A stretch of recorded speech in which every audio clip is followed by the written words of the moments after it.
ಹಾಲಿ ಸಂಸದರು ಮಾಜಿ ಸಚಿವರು ಆಗಿರುವಂಥ ಗೋವಿಂದ ಕಾರಜೋಳ ಅವರು, ಮಾಜಿ DCM ಆಗಿರುವಂಥ ಗೋವಿಂದ ಕಾರಜೋಳ ಅವರು ನಮ್ಮೊಂದಿಗೆ ನೇರ ಸಂಪರ್ಕದಲ್ಲಿದ್ದಾರೆ. ಕಾರಜೋಳ ಅವರೇ, ಕಾರ್ಯಕ್ರಮಕ್ಕೆ ಸ್ವಾಗತ. ಒಂದು ಪ್ರಾಸಿಕ್ಯೂಷನ್ಗೆ ಅನುಮತಿಯನ್ನು ಕೊಟ್ಟಿದ್ದಾರೆ.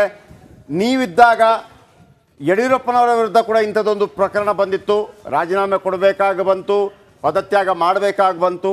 ಈಗ ತಾವರ್ಚಂದ್ ಗೆಹ್ಲೋಟ್ ಪ್ರಾಸಿಕ್ಯೂಷನ್ಗೆ ಅನುಮತಿ ಕೊಟ್ಟಿದ್ದಾರೆ. ಹಿರಿಯರಾಗಿ ಈ ಸಂದರ್ಭದಲ್ಲಿ ಏನು ಹೇಳಕ್ಕೆ ಬಯಸ್ತೀರಿ? ಏನು ಮಾಡಬೇಕಾಗಿದೆ ಸಿದ್ದರಾಮಯ್ಯ? ಈಗ ಹೋರಾಟ ಮಾಡಬೇಕಾ, ರಾಜೀನಾಮೆ ಕೊಡಬೇಕಾ?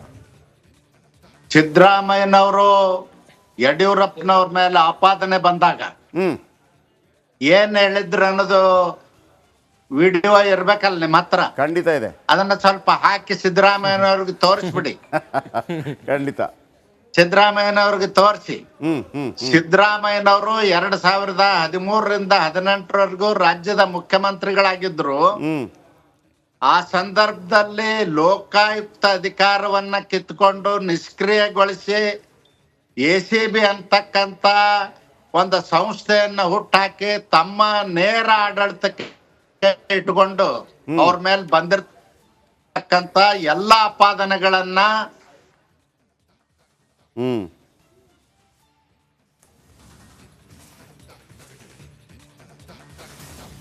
ಪ್ರದರ್ಶನ ಒಬ್ಬ ನೈತಿಕ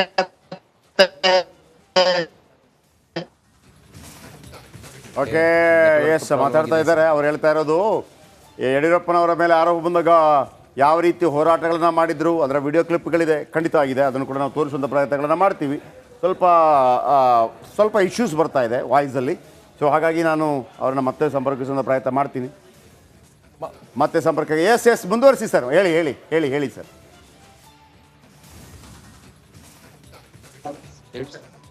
ಹಲೋ, ಹೇಳಿ ಮಾತಾಡಿ ಸರ್. ಕೇಳ್ತದಲ್ಲ? ಕೇಳ್ತಾ ಇದೆ, ಮಾತಾಡಿ. ನೋಡಿ, ರಾಜ್ಯಪಾಲರ ವಿರುದ್ಧ ಇವತ್ತೇನು ಕಾಂಗ್ರೆಸ್ನವರು ಪ್ರತಿಭಟನೆ ಮಾಡ್ತಾ ಇದ್ದಾರೆ ರಾಜ್ಯದ ಉದ್ದಗಲಕ್ಕೂ, ಅದು ಬಂಡತನದ ಪರಮಾವಧಿ. ರಾಜ್ಯಪಾಲರು ರಾಷ್ಟ್ರಪತಿಗಳ ಪ್ರತಿನಿಧಿಯಾಗಿ ಸಂವಿಧಾನದ ಆಶಯಕ್ಕೆ ಅನುಗುಣವಾಗಿ ರಾಜ್ಯದಲ್ಲಿ ಅವರು ಸಂವಿಧಾನದ ಸಂರಕ್ಷಕರಾಗಿ ಕಸ್ಟೋಡಿಯನ್ ಆಗಿ ತಮ್ಮ ಕರ್ತವ್ಯ ಜವಾಬ್ದಾರಿಯನ್ನ ನಿಭಾಯಿಸಿದಾರೆ. ಪ್ರಾಸಿಕ್ಯೂಷನ್ಗೆ ಪರ್ಮಿಷನ್ ಕೊಟ್ಟಿದ್ದಾರೆ. ಅದರ ವಿರುದ್ಧ ಪ್ರತಿಭಟನೆ ಮಾಡ್ತಕ್ಕಂಥದ್ದಲ್ಲ. ಅದಕ್ಕೆ ತಪ್ಪು ಮಾಡಿಲ್ಲ ಅನ್ನೋದನ್ನ ತನಿಖೆ ಮುಖಾಂತರ ಸಾಬೀತುಪಡಿಸಿ ಮತ್ತೆ ಅವ್ರ ಅಧಿಕಾರಕ್ಕೆ ಬರಲಿ. ಅದರ ರಸ್ತೆದ ಮೇಲೆ ಟೈರ್ ಸುಟ್ಟು ಪ್ರತಿಭಟನೆ ಮಾಡ್ತಕ್ಕಂಥದ್ದು ಇದು ಬಂಡತನದ ಪರಮಾವಧಿ ಆಗ್ತದ. ಒಂದು ರಾಷ್ಟ್ರೀಯ ಪಕ್ಷವಾಗಿ ಇದು ಅವ್ರಿಗೆ ಶೋಭೆ ತರುವುದಿಲ್ಲ ಅಂತ ಇಷ್ಟ ಹೇಳಲಿಕ್ಕೆ ಬಯಸ್ತೇನೆ. ನಮ್ಮ ರಾಜ್ಯದಲ್ಲಿ ಅನೇಕ ಉದಾಹರಣೆಗಳಿದ್ದಾವೆ. ಹಿಂದೆ ಶಾಂತವೇರಿ ಗೋಪಾಲ್ ಗೌಡ್ರು ಸ್ಪೀಕರ್ ಆಗಿದ್ರು. ಆ ಸಂದರ್ಭದಲ್ಲಿ ಈಗ ನಾನು ಪ್ರತಿನಿಧಿಸ್ತಕ್ಕಂತ ಚಿತ್ರದುರ್ಗ ಮತ್ತು ತುಮಕೂರಿನ ಭಾಗವಾಗಿ ಹೇಳ್ತಾ ಇದ್ದೇನೆ. MV ರಾಮರಾವ್ ಅಂತೇಳಿ ಗೃಹ ಮಂತ್ರಿಗಳಾಗಿದ್ರು.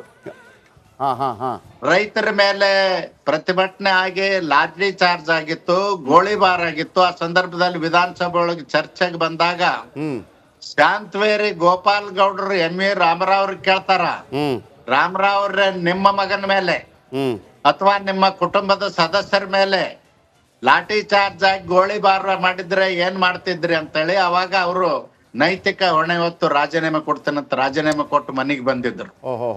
ಅದು ಮೌಲ್ಯಾಧಾರಿತ ರಾಜಕಾರಣಿ.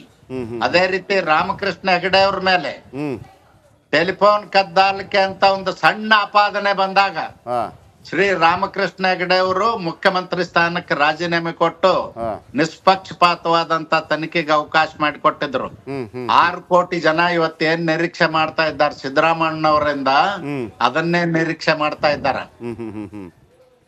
ಅವರು ಕೂಡ ರಾಜೀನಾಮೆ ಕೊಟ್ಟು ನಿಷ್ಪಕ್ಷಪಾತವಾದಂತ ತನಿಖೆಗೆ ಅವಕಾಶ ಮಾಡಿಕೊಟ್ಟು ನಾನೊಬ್ಬ ಸಾಚಾ ಮೌಲ್ಯಾಧಾರಿತ ರಾಜಕಾರಣಿ ಅಂತ ಅವ್ರು ಸಿದ್ಧಪಡಿಸ್ಬೇಕೆ ಹೊರತು ಪ್ರದರ್ಶನ ಮಾಡಿ ಅಧಿಕಾರಕ್ಕೆ ಅಂಟುಕೊಳ್ಬಾರ್ದು ಅಂತ ನಾನು ಸಲಹೆ ಕೊಡ್ಲಿಕ್ಕೆ ಬಯಸ್ತೀನಿ. ಒಂದು, ಸಿದ್ದರಾಮಯ್ಯನವರು ಪ್ರತಿ ಸಲ ಕೂಡ ಸಂವಿಧಾನಬದ್ಧವಾಗಿ ಸಂವಿಧಾನ ಹೇಳುತ್ತೆ, ಕಾನೂನು ಹೇಳುತ್ತೆ ಅಂತ ಮಾತಾಡ್ತಾ ಇರ್ತಾರೆ.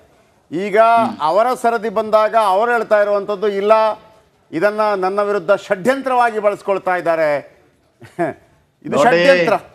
ನಾನು ಅವ್ರ ಎಲ್ಲ ವಿಡಿಯೋಗಳನ್ನ ನೋಡಿದೀನಿ, ಅವ್ರು ಮಾತಾಡಿದ್ದನ್ನು ನೋಡಿದೀನಿ. ನಾನೊಬ್ಬ ಹಿಂದುಳಿದ ವರ್ಗಕ್ಕ ಸೇರಿದಂತ ಜನಾಂಗಕ್ಕೆ ಸೇರಿದವರು.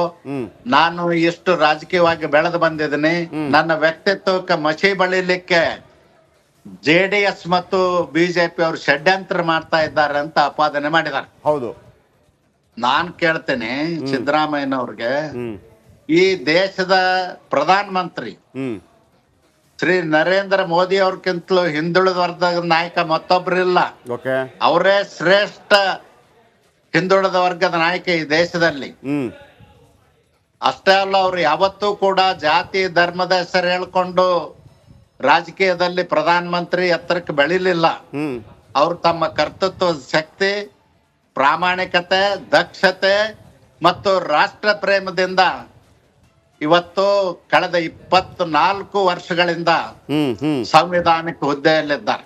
13 ವರ್ಷಗಳ ಕಾಲ ಗುಜರಾತಿನ ಮುಖ್ಯಮಂತ್ರಿಯಾಗಿ, ಕಳಂಕ ರಹಿತ ಮುಖ್ಯಮಂತ್ರಿಯಾಗಿ, 11 ವರ್ಷಗಳ ಕಾಲ ಭಾರತದ ಪ್ರಧಾನ ಮಂತ್ರಿಯಾಗಿ, ಒಂದೇ ಒಂದು ಕಳಂಕ ಇಲ್ಲದನೆ ಇವತ್ತು ನರೇಂದ್ರ ಮೋದಿಜಿಯವರು ವಿಶ್ವದ ನಾಯಕರಾಗಿದ್ದಾರೆ. ಇಡೀ ಪ್ರಪಂಚದ ಎಲ್ಲ ದೇಶಗಳವರು ನರೇಂದ್ರ ಮೋದಿಜಿ ಅವ್ರನ್ನ ಕೊಂಡಾಡ್ತಾ ಇದ್ದಾರೆ. ದೇಶದ ಜನ ಕೂಡ ಅಪೇಕ್ಷೆ ಪಟ್ಟು 3ನೇ ಅವಧಿಗೆ ಅವ್ರನ್ನ ಈ ದೇಶದ ಪ್ರಧಾನ ಮಂತ್ರಿ ಮಾಡಿದ್ದಾರೆ.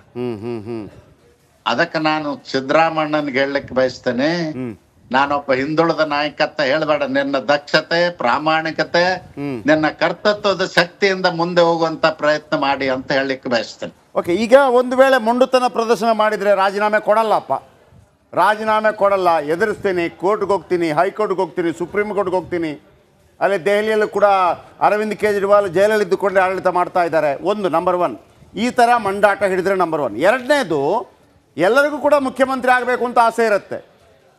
DK ಶಿವಕುಮಾರ್ ಇದ್ದಾರೆ, ಪರಮೇಶ್ವರ್ ಅವರಿದ್ದಾರೆ, ಆಮೇಲೆ ಸತೀಶ್ ಜಾರಕಿಹೊಳಿ ಅವರಿದ್ದಾರೆ, ಎಲ್ಲರೂ ಇದ್ದಾರೆ. ಇದು ಆ ಥರ ಟರ್ನ್ ತಗೊಳ್ಬೋದಾ? ನೀವು ಇಳಿದ್ಬಿಡಿ, ನಾವು ಹತ್ಕೊಂಡ್ಬಿಡ್ತೀವಿ ಅಂತೇಳಿ. ಖಂಡಿತವಾಗಿ ಇವತ್ತು ಸಿದ್ದರಾಮಯ್ಯನವ್ರ ಮೇಲೆ ಆಪಾದನೆ ಬಂದಿರತಕ್ಕಂಥದಕ್ಕ ನಮ್ಮ ಕೇಂದ್ರ ಸಚಿವರು, ಮಾಜಿ ಮುಖ್ಯಮಂತ್ರಿಗಳಾದ ಕುಮಾರಸ್ವಾಮಿ ಅವರು ಹೇಳಿದ್ದಾರೆ. HD ಕುಮಾರಸ್ವಾಮಿ ಅವ್ರು ಏನ್ ಹೇಳಿದಾರ, ಅಲ್ಲಿ ಯಾರು ಟವೆಲ್ ಹಾಕೊಂಡು ಕೂತಾರ ಮುಖ್ಯಮಂತ್ರಿ ಆಗ್ಲಿಕ್ಕೆ, ಅವರೇ ಈ ಷಡ್ಯಂತ್ರ ಮಾಡಿ ಹಗರಣಗಳನ್ನ ಬಯಲಿಗೆ ಎಳೆದಿದಾರ ಅಂತ ಹೇಳಿದಾರೆ. ಅದಕ್ಕಿಂತಲೂ ಹೆಚ್ಚಿಗೆ ನಾನೇನು ಹೇಳಲಿಕ್ಕೆ ಬಯಸುದಿಲ್ಲ. Yes sir, thank you. ನಮ್ಮೊಂದಿಗೆ ಮಾತನಾಡಿದ್ದಕ್ಕಾಗಿ ಗೋವಿಂದ ಕಾರಜೋಳ ಅವರು, MP, ಮಾಜಿ ಉಪಮುಖ್ಯಮಂತ್ರಿ, ಮಾಜಿ ಸಚಿವರು. ಈಗ ಥ್ಯಾಂಕ್ ಯು ಸರ್. ನಮ್ಮದು CM ನಿವಾಸ ಕಾವೇರಿ, ಸಿದ್ದರಾಮಯ್ಯನವರು ಹೋಗ್ತಾ ಇದ್ದಾರೆ. ಸಿದ್ದರಾಮಯ್ಯನವರು ಬಹುಶಃ ನಾನೊಂದು ಮಾತು ಹೇಳ್ತಾ ಇದ್ದೆ, ಬಹುಶಃ ಇದು ಕಾರ್ಯಕ್ರಮಕ್ಕೆ ಹೋಗ್ತಾ ಇದ್ದಾರೆ ಅವರು. 7ನೇ ವೇತನ ಆಯೋಗದ ಕಾರ್ಯಕ್ರಮದಲ್ಲಿ ಭಾಗಿಯಾಗೋದಕ್ಕೆ ವೆರಿ ಇಂಟ್ರೆಸ್ಟಿಂಗ್.